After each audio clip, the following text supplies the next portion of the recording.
ಕೇಂದ್ರ ಸಚಿವ ಎಚ್ಡಿಕೆ ವಿರುದ್ಧ ಭೂ ಒತ್ತುವರಿ ಆರೋಪ ವಿಚಾರಕ್ಕೆ ಸಂಬಂಧಪಟ್ಟಂತೆ ಎಚ್ಡಿ ಕುಮಾರಸ್ವಾಮಿ ಜಮೀನಿನ ಮೂಲ ಮಾಲೀಕರ ವಿಚಾರಣೆ. ಎಚ್ಡಿಕೆ ವಿರುದ್ಧ ಭೂ ಒತ್ತುವರಿ ಆರೋಪ ವಿಚಾರಕ್ಕೆ ಸಂಬಂಧಪಟ್ಟಂತೆ ಎಚ್ಡಿ ಕುಮಾರಸ್ವಾಮಿ ಜಮೀನಿನ ಮೂಲ ಮಾಲೀಕರ ವಿಚಾರಣೆ. ರಾಮನಗರ ತಹಶೀಲ್ದಾರ್ ತೇಜಸ್ವಿನಿಯಿಂದ ಕೇತಗಾನಹಳ್ಳಿ ರೈತರ ವಿಚಾರಣೆಯಾಗಿದೆ.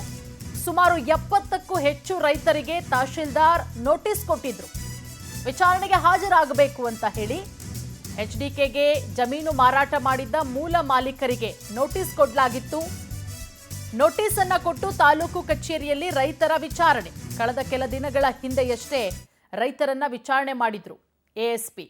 ಈಗ ಮತ್ತೆ ತಹಶೀಲ್ದಾರ್ ಎದುರಿಗೆ ರೈತರು ವಿಚಾರಣೆಗೆ ಹಾಜರಾಗಿದ್ದಾರೆ.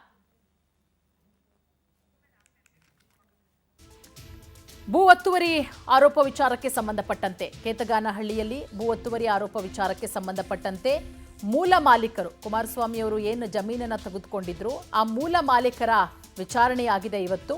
ರಾಮನಗರದ ತಹಶೀಲ್ದಾರ್ ತೇಜಸ್ವಿನಿ ಅವರು ಕೇತಗಾನಹಳ್ಳಿಯ ರೈತರಿಗೆ ನೋಟಿಸ್ ಅನ್ನು ಕೊಟ್ಟಿದ್ರು. ಸುಮಾರು 70ಕ್ಕೂ ಹೆಚ್ಚು ರೈತರಿಗೆ.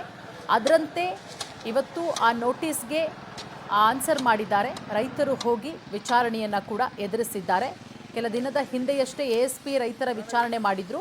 ಈಗ ತಹಶೀಲ್ದಾರ್ ಎದುರು ರೈತರು ವಿಚಾರಣೆಗೆ ಹಾಜರಾಗಿರೋದು.